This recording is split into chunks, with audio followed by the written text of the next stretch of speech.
بسم اللہ الرحمن الرحیم۔ السلام علیکم ورحمۃ اللہ وبرکاتہ۔ بار بار ایک سوال یہ کیا جا رہا ہے کہ اگر کوئی شخص روزے کی حالت میں سو رہا ہے اور سونے کی حالت میں، نیند کی حالت میں احتلام ہو جاتا ہے، منی نکل جاتی ہے، تو اس صورت میں اس شخص کے روزے کا کیا حکم ہے؟ اس کا روزہ فاسد ہو جائے گا یا باقی رہے گا؟ اسلام کے اندر تین طرح کے لوگ وہ ہیں جو مرفوع القلم ہیں۔ مرفوع القلم کا مطلب یہ ہے یعنی وہ لوگ شریعت مطہرہ کے مکلف نہیں ہیں۔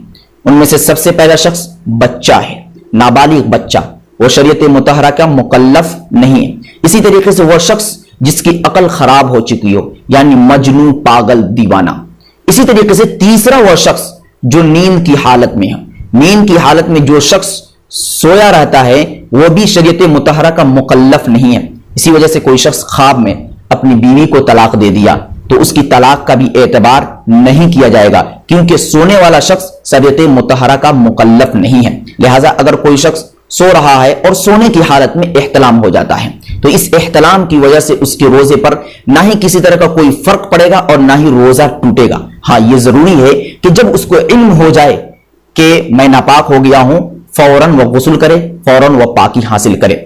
ویڈیو کو لائک اینڈ کمنٹ کریں اور دینی معلومات کے لیے ہمارے چینل الحق میڈیا کو سبسکرائب کر کے بیل آئیکن کو دبا دیں تاکہ سب سے پہلے ہماری بات آپ تک پہنچ سکے۔